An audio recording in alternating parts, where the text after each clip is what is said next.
Baca, tak yakin juga kan. Tak sampailah objektif yang nak sampai dalam ayat-ayat surah-surah yang kita nak baca ni kan. Jadi sebab itu semua yang surah ni, surah 67 ni, Al-Mulk ni sampai 114 surah An-Nas, dia akan apa dia? Dia akan berisi hujah-hujah ni supaya kita tengok betul-betul, fikir mendalam, sungguh-sungguh ulang-ulang baca, dia fikir dengan mendalam sampai satu detik dalam hati kita bahawa betul lah, amat benar lah apa yang Allah SWT hujahkan ni kan? Jadi siapa yang menggunakan intelek dia untuk memerhati dan dapat mengambil pengajaran, diberi ganjaran yang baik, dan sebaliknya yang tak boleh gunakan pemikiran dia ni kan, dan tak dapat ambil pengajaran, dia akan diancam dengan azab ni, dan akan diazab, pasti akan diazab oleh Allah SWT. Itu adalah isi penting yang kita nak faham daripada ni. Pertama surah Al-Mulk ni kan, inzar kan, dia adalah amaran kan. Jadi ambillah pengajaran tu kan. Kalau kita tak dapat benda tu, maka kita tak fahamlah apa yang kita baca daripada. So ada 8 blok dalam tu kan. Macam mana Allah SWT nak menjelaskan benda ni kepada kita? Surah Al-Mulk ni dia ada 8 blok ni kan. Blok ayat 1 hingga 5, blok yang pertama ni. Kemudian yang 2, 6 hingga 11 sampailah 30 ayat semuanya kan. Kita akan tengok satu blok. Jadi bila kita hafal orang yang hafal Quran bahasa Arab ni, dalam tulisan Arab dia, selalunya dia tak sebab tu dia tak nampak isi tu apa dia kan. Bila kita tahu blok-blok ni, baru kita akan, benda tu akan lekat dalam kepala kita kan, isi apa yang kita baca tu dalam bahasa Arab tu kan. Okey, insyaAllah kita tengok secara ringkas. Blok yang pertama ni, so kalau kita cuba buka Al-Quran, sebab dia kena tengok semua apa susunan dalam Quran tu kalau nak hafal kan. Tapi bila tulis sekat-sekat ni, dia susah lagi nak hafal. Cuma yang ni membantu untuk kita nak tengok, nak lekatkan isi apa yang disebut dalam ayat ni kan. So hafal balik. Sajadah kena ulang balik. Umi ingat ya apa ayat? Baca balik, hafal balik. So tasmid Bibi Samnah apa ayat tu? Jadi Anas ni kalau boleh kecil-kecil nak kena baca, boleh sebut pun tak boleh betul kan. Okey. Ayat 1 hingga 5 ni, mula-mula Allah SWT ajak untuk kita tengok dengan mendalam ciptaan Allah SWT, alam ni yang akan menghasilkan apa yang kita hendak dapat daripada tu. Tengok dengan mendalam, tengok betul-betul, perhati betul-betul dan apa yang Allah SWT cipta ni, supaya dia menghasilkan satu kesedaran tentang Allah ni sebagai Rabb. Rabb yang mencipta alam ni, yang maha berkuasa, yang memberi rezeki, yang boleh. Poin yang besar lagi yang Allah nak cerita ni adalah ada dua sifat yang ditekankan kan. Wa huwal azizul ghafur. Dia adalah aziz dalam ayat 2 tu kan. Alladzi khalaqal mauta wal hayata liyabluwakum ayyukum ahsanu amala wa huwal azizul ghafur. Dia adalah satu aziz yang maha perkasa, maha gagah. Yang kedua, dia adalah Al-Ghafur, yang maha pengampun. Jadi Allah suruh perhati dengan mendalam ni, supaya kita nampak dua benda ni kan. Allah ni adalah Al-Aziz, dia maha perkasa. Maha perkasa boleh buat apa? Pertama, dia boleh hancurkan semua alam ni. Dan memang dia akan buat benda tu. Yang tu yang dia nak ceritakan kepada kita kan. Allah SWT maha berkuasa, maha mampu untuk menghancurkan semua alam ni satu hari nanti. Bukan saja menghancurkan alam ni, dia juga maha kuasa, maha gagah, maha perkasa, mampu untuk mengazab dan menyiksa manusia di atas muka bumi. Sebab itulah Allah SWT hantar, kalau umat-umat yang dahulu, Kan macam Firaun, Allah SWT sebut dalam Quran, dia hantar macam-macam amaran kan. Ada yang dia hantar apa katak, banyak-banyak katak kan, kutu, jadi wabak penyakit kan dalam Firaun. Sampai Firaun minta supaya Nabi Musa ni minta doa balik. Minta doa supaya Allah hilangkan azab ni kan. So Allah cerita dalam surah Al-A'raf ada kan, panjang cerita ni kan.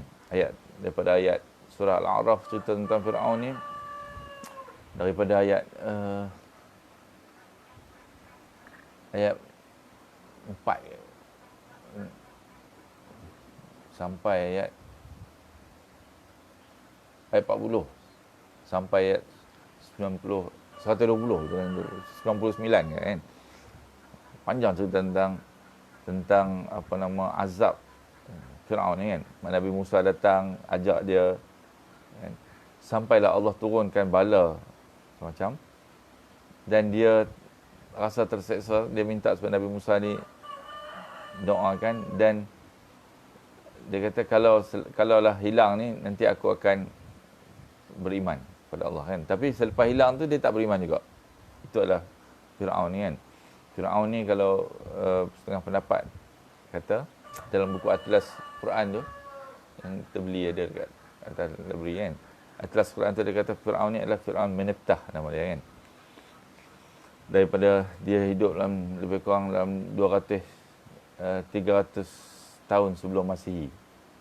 Lebih kurang. Bukan 2000 tahun sebelum Masihi. Kan tarikh ni kan. Ada pendapat yang kata macam itulah 2000 tahun lebih kan. Tapi poin dia nak ceritakan, Allah SWT akan turunkan azab macam tu. Termasuklah kalau hari ini Allah turunkan azab dalam bentuk apa, penyakit-penyakit ni, COVID-19 lah apa semua ni kan. Ini adalah azab yang Allah SWT seperti mana Allah pernah turunkan dulu kepada umat-umat yang dahulu kan. Umat-umat yang dahulu sampai mati satu kan. Sama ada azab yang berbentuk macam tu, azab angin yang kuat, ada azab yang kehancuran apa, gegaran gempa bumi kan. Semua ni adalah azab yang kalau hari ni datang macam tsunami kan. Tsunami tu dulu sampai satu Aceh tu hilang semua habis. Bangunan-bangunan runtuh semua. Rumah-rumah. Itu kalau zaman dulu mungkin dia akan datang dalam bentuk isi Al-Quran kan. Kalau mungkin Allah akan cerita dalam Quran kehancuran, tsunami apa semua ni kan. Tapi hari ni kita tak nampak benda tu sebagai peringatan Allah SWT. Dia sama juga sebenarnya kan. Semua perkara-perkara yang kehancuran ni semua adalah ibtila, ujian supaya manusia ingat balik kan. Macam COVID-19 ni kan. Semua kerajaan-kerajaan besar di dunia ni kan, Itali, Eropah, Perancis ke Amerika ke, sehebat-hebat daripada rasa hebat, dia tak boleh nak mengatasi serangan kuman yang kecil ni, virus ni kan. Kerana ini adalah tentera Allah SWT kan. Jadi satu manusia gunakan segala apa yang mampu untuk menghadapi benda ni. Tapi satu lagi aspek adalah manusia nak kena tengok apakah kesilapan yang dia buat. Bertaubat kepada Allah SWT, minta doa, angkat tangan tu kepada Allah SWT supaya Allah SWT selamatkan kita daripada ni kan. Tapi sekarang ni tak ada jadi macam tu kan. Manusia semua dia rasa jadi macam duduk di rumah tak buat apa, jadi macam masa untuk relax, pesta kan, dalam TV keluar gelak-gelak kan sebagainya kan. Sebab aspek yang kedua ni tak dilihat kan. Satu aspek lagi adalah nak faham, kata kita nak kena patuh kan, jangan keluar apa, itu tak apalah. Yang kedua ni adalah bahawa ni adalah sebenarnya peringatan daripada Allah SWT. Sama seperti mana Allah SWT telah turunkan kepada yang terdahulu. Satu-satunya jalan keluar daripada ni adalah kalau dalam kan, wastaghfiru rabbakum kan, kamu minta ampun kepada Tuhan kamu. Nescaya Allah SWT akan turunkan dari langit kan, barakah dan kebaikan untuk kamu, rezeki. Allah kata kan. itu satu-satunya cara untuk kita lepas daripada azab Allah SWT ni, bila manusia minta ampun kepada Allah SWT, angkat tangan. Sebab Allah kata, ada orang kata, kalau gitu kenapa bukan saja orang-orang jahat je yang kena ni, orang yang semua orang kena kan. Sebab Allah kata kan, takutlah kamu kan azab daripada Allah kan, fitnah yang tidak akan mengena kepada hanya orang yang soleh saja, orang yang jahat saja di antara kamu kan, semuanya akan kena kan. Jadi ini adalah bentuk azab yang Allah SWT nak cerita ni dalam surah ni kita akan baca ni kan. Allah SWT pertama sekali Allah dalam blok yang pertama ni, Allah SWT suruh tengok betul-betul alam ni supaya kan manusia dah faham kan bahawa Allah SWT jadikan alam ni dan hidup manusia di atas muka bumi ni supaya dia faham ni adalah ujian untuk dia sebenarnya. Dia bukan datang duduk Allah bagi free je kan. Dia adalah ujian, menguji manusia dalam amalan dia kan. Betul Allah kata liyabluwakum ayyukum ahsanu amal, supaya Allah tengok siapakah yang lebih baik di antara kamu ni amalan dia kan. Bukan letak ni suruh relax gitu kan, tapi supaya Allah tengok siapakah yang lebih baik amalan dia. Macam mana nak jadi baik amalan ni? Nak kena usaha, nak kena lawan perasaan kita, nak kena minta doa ke Allah kan. Kalau tidak, kita tak tahu macam mana memperbaiki amalan kita ni kan. Nak jadi orang yang soleh, ahsanu amala ni kan. Jadi Allah SWT kata, Allah letak kita ni supaya Allah nak uji dia kan. Sebab itu perhati betul-betul kan. Apa dia hujah-hujah dia kan. Allah allazi khalaqas sab'a samawati tibaqa, nanti kita akan tengok kan. Allah bagi hujah-hujah kan. Allah kata, dan tengok sekali lagi, tsummarja'il basara, perhati betul-betul. Karratain, sekali lagi. Yanqalib ilaikal basaru khasi'an wa huwa hasir. Kalau kamu tengok banyak kali, kamu pastilah tak akan jumpa apa-apa kecacatan sampailah kamu sendiri letih. Kenapa Allah suruh buat benda ni? Supaya kita nampak betul-betul bahawa Allah ni Maha Azizul Ghafur, Maha Perkasa dan Maha Pengampun kan. So Aziz ni dia mampu untuk menghantar azab dan dia mampu untuk menyeksa manusia. Al-Ghafur ni dia juga boleh mengampunkan manusia kalau manusia ubah diri dia kan. Allah terima bila-bila masa saja Allah terima, kecuali dah sampai ke tahap dah tak sempat dah. Tak sempat ni bila manusia Allah tunjukkan azab yang dah dia ancam ni, bila datang azab tu habis dah, manusia tak boleh dah minta ampun dah. Masa tu Al-Ghafur ni takkan terima dah kan. Tapi selain daripada masa tu, bila-bila masa saja Allah kata Allah akan terima keampunan. So ni dua sifat penting yang Allah SWT nak ceritakan kita kan. Tu dalam blok pertama ni Allah bagi cerita tentang tu. Bukan cerita tentang Allah suruh tengok betul-betul, pandang sekali lagi. Kemudian kan, kami hiasi langit yang dekat ni, Allah kata juga kan. Langit ni pun Allah kata Allah cipta, Allah hiaskan dia dengan secantik-cantiknya supaya menjadi hujah kepada manusia bahawa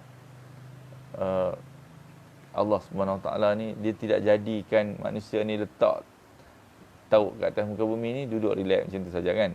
Allah bagi dia semua sokongan yang terbaik untuk dia buat ahsanu amalan ni kan, sebaik-baik amalan kan, dalam sementara dia hidup ni kan. Okay, kemudian blok yang kedua ni kan, Allah SWT ceritakan tentang tanda-tanda kebesaran Allah yang amat jelas dalam alam ni kan. Tapi kena ingat, Allah katakan semua yang Allah bagi ni, tadi langit kan, kemudian bumi pula Allah katakan. Allah kena ingat bahawa Allah tak bagi ni free je. Allah akan tanya balik. Satu, sama ada azab di akhirat, neraka, dia mulakan dengan neraka kan cerita kan. Kemudian kan, neraka ni apa dia?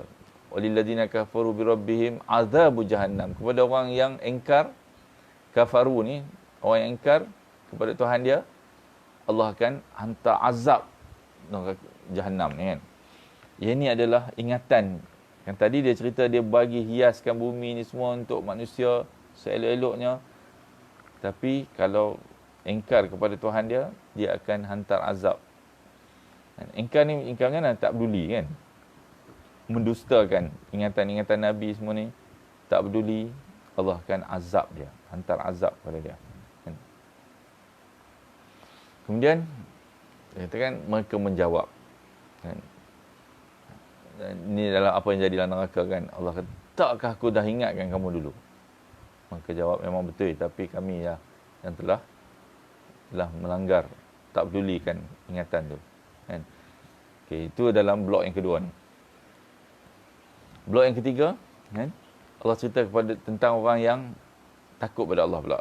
Yang kedua ni tadi, kan? Walilladzina kafaru birabbihim azabu jahannam. Orang yang ingkar kepada Tuhan dia akan mendapat azab jahannam. Kemudian Allah cerita azab jahannam ni macam mana kan? Malaikat dalam tu nanti akan tanya dia, takkah kamu ni dulu dah diberi peringatan? Dia kata betul. Qalu law kunna nasma'u aw naqilu ma kunna fi ashab. Kalaulah kami ambil perhatian dulu, dengar dan fikirkan elok-elok, taklah kami akan masuk neraka ni kan. Itu yang Allah punya kan. Fa'tarafu bi dhanbihim. Mereka telah mengakui dosa mereka, iktiraf dosa mereka kan. Kemudian Allah cerita pula dalam blok yang ketiga ni, balasan baik kepada mereka yang tidak mendustakan hari pembalasan ni kan. Innal ladzina yakhshawna rabbahum bil ghaib lahum maghfiratun wa ajrun kabir. Orang yang takut kepada Tuhan dia yang dia tak nampak, maka dia akan dapat ampunan dan pahala yang besar. Kan? Kemudian Allah cerita kan, semua tentang hujah-hujah ni kan. Rahsiakanlah perkataan kamu atau nyatakanlah dia, Allah tahu. Wa asirru, sirru ni adalah rahsia kan. Wa asirru qaulakum aw ijharu bi, ataupun nyatakan dia, jahar ni keluarkan dia kan. Allah mengetahui segala isi hati kan. Situ adalah blok yang kedua ni kan. Yang ketiga. Yang keempat ni, kita pergi secara ringkas dulu. Besok kita akan tengok secara ringkas satu-satu kan. Allah cerita tentang bumi. Yang Allah tadi mula-mula cerita tentang langit kan. Bintang dan sebagainya. Blok yang keempat ni tentang bumi. Yang Allah jadikan bumi ni. Hakikat dia, bumi ni adalah tempat untuk manusia. Dia adalah macam rumah untuk manusia ni. Kan? Dalam ni Allah SWT dia bayangkan macam satu tunggangan kan? Tunggangan. Allah kata huwallazi ja'ala lakumul ard. Allah lah yang mencipta bumi ni zalulan, sebagai tunggangan yang kita naik atas dia kan, macam kuda apa kan, unta ke, zalulan famshu fi manakib, berjalanlah di atas tengkuk dia kan. Maka famshu fi manakib, berjalanlah di atas tengkuk dia. Manakibiha ni, manakib ni tengkuk kan sebenarnya kan. Sebab tu dia maksud kalau kita faham ni, dia adalah merupakan macam misalan, perbandingan kan. Walaupun terjemahan tu dia tak cerita macam tu kan, tapi misalan seolah-olah bumi ni macam manusia ni macam kutu yang kecil duduk di atas belakang unta ni kan. Allah kata berjalanlah di atas tengkuk dia kan. Wa kulu mir rizqi, dia makanlah semua rezeki yang ada di atas belakang tu. Kutu ni dia makan darah kan. Dia hidup, dia boleh jadi gemuk di belakang unta ni kan. Sebab Allah kata makanlah di atas dia kan. Wa ilaihi nusyur, nanti kamu akan dikembalikan balik kepada Allah. Itu adalah hakikat yang Allah nak cerita dalam blok ni kan. Sebab tu Allah kata amintum, tak, adakah kamu rasa relax ke? Kamu duduk atas tu boleh makan, semua boleh berjalan, bahawa Allah SWT yang duduk di langit ni, dia yang di langit nanti tidak akan membuat kamu ditelan oleh bumi ketika tiba-tiba dia bergoncang. Unta ni dia boleh bergerak tiba-tiba dan bergoncang tiba-tiba, dan kamu akan berserabur kan di atas tu. Sebab apa Allah kata man fis sama, amintum man fis sama, tidakkah kamu rasa aman bahawa yang duduk di langit tu, walaupun tak duduk di unta tu kan, unta tu di bumi, tapi yang di langit tu boleh kontrol apa yang ada di atas muka bumi. Tiba-tiba nanti dia akan bergoncang kan. Begitu juga Allah kata am amintum man fis sama, ataupun yang di langit itu dia akan hantar alaikum hasiba, badai yang berbatu, kan, angin taufan, kan, yang memang Allah hantar hari ni. Kita tengok kan, tsunami lah apa semua macam-macam kan. Kalau di Indonesia ni macam-macam bentuk pelik-pelik kan. Ada yang keluar daripada bumi, apa selut panas yang tak berhenti kan. Satu kampung habis tenggelam. Tsunami yang padam habis semua, satu pulau hilang kan. Manusia semua mati. Malaysia mungkin kita tak tengok seteruk tu lah, tapi Allah tunjuk dengan penyakit ni saja kan. Jadi Allah kata Allah boleh hantar semua ni. Kamu rasa aman, kamu rasa relax ke? Kan? Dan orang yang sebelum ni telah mendustakan rasul-rasulnya, maka betapa hebatnya kemurkaan aku. Allah kata ingat kan, Allah boleh hantar semua ni. Adakah kamu rasa relax ke? Am amintum man fis sama, bahawa yang di langit nanti boleh menurunkan kepada kamu bala-bala ni kan. Itu adalah blok yang keempat ni kan. Yang kelima kan, Allah bagi hujah-hujah kepada mereka yang masih lagi tak mau percaya ni kan. Awalam yaru ila at-tayr fawqahum, ataupun mereka tidakkah mereka perhatikan burung-burung yang terbang di atas kepala mereka ni kan. Siapakah yang tahan burung ni di udara ni kecuali Allah Subhanahu Wa Taala kan, yang Maha Pengasih. Wa ma yumsikuhunna illa ar-rahman, siapakah yang boleh pegang dia, imsak dia kan. Imsak ni peganglah kan. Siapa yang boleh tahan dia di udara ni, illa ar-rahman, kecuali yang Maha Pemurah ni kan. Jadi kan, amman hadzal ladzi, ataupun siapakah yang boleh, yang akan menjadi bala tentera bagi kamu, yang dapat membela kamu selain daripada Allah yang Maha Pengasih. Kan? Ada tak orang yang boleh tahan kamu daripada Allah Subhanahu Wa Taala yang kasih kepada kamu kan? Ini adalah hujah tentang sifat Ghafur tadi kan. Mula sifat Azizul Ghafur. Al-Aziz tadi Allah cerita tentang Allah boleh menghancurkan manusia ni kan. Al-Ghafur ni Allah kata Allah saja yang boleh kan, yang boleh bagi rezeki. Sebab Allah saja yang boleh. Hujah dia, tengok burung kan. Kamu tengok siapa yang boleh tahan dia kan. Okey. Itu adalah blok yang kelima kan. Blok yang keenam kan, Allah cerita kenapa orang-orang yang tak mendustakan Allah tadi tak dapat manfaat daripada hidayah Allah SWT ni, dan terus menentang kan. Sebab tu Allah kata afaman yamshi mukibban ala wajhi, adakah orang yang merangkak dengan wajah dia yang tengok ke bawah ni sama ahdab mendapat petunjuk, amman yamshi sawiyan ala siratil mustaqim, ataupun orang yang jalan tegak, yang jalan mukibban ala wajhi ni, muka dia tunduk ke bawah tu apa dia? Tu binatang kaki empat ni kan. Binatang yang anjing ke, lembu ke, semua ni dia berjalan kepala dia tunduk ke bawah kan. Ataupun orang yang berjalan tegak, manusia kan, di atas jalan lurus. Jadi Allah kata Allah lah yang telah bagi kamu pendengaran, penglihatan, supaya kamu fikir elok-elok, tapi kamu tak bersyukur juga kan. Itu tentang yang ketiga, blok yang ketujuh kan. Tujuh kan? 6. Ke-6. Yang ketujuh kan, jawapan orang-orang kafir ni. Tadi soalan tanya, Allah tanya kan. Orang kafir semua jawab kan. Ini cerita tentang sikap daripada wa yaquluna mata hadzal wa'du in kuntum shadiqin. Bilakah akan datangnya ancaman ni? Kalau kamu orang yang benar. Duk ancam je tapi tak datang pun. Ini adalah apa yang dijawab oleh orang kafir ni kan. Dan Allah ajar Rasulullah macam nak jawab. Aku ni hanya bagi peringatan saja. Innamal ilmu indallah wa innama ana nadhirun mubin. Kan? Kemudian Allah jawab, falamma ra'auhu zulfatan si'at wujuh. Bila mereka tengok azab hari kiamat dah dekat sangat, wajah orang kafir ni akan menjadi muram kan.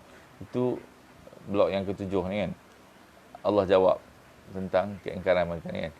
Dan terakhir sekali ialah kesimpulan pada ancaman ni kan. Katakanlah Muhammad, Rasulullah kata, kalau Allah nak azab aku dengan pengikut-pengikut aku, orang mengikuti aku ni, maka kamu ni, siapa yang dapat bagi rahmat kepada kamu? Kalaulah aku dengan, sebab dia kata Muhammad ni tipu je kan. Rasulullah kata, kalaulah Allah azab aku pun, kamu ni siapa yang dapat selamatkan kamu daripada azab yang Allah ancam ni kan.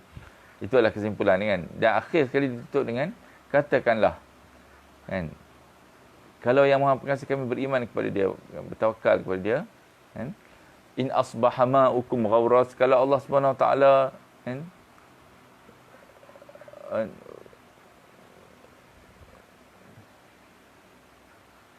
ara'aitu min asbaha, kalau Allah Subhanahu Wa Taala, terjemahan dia tak betul.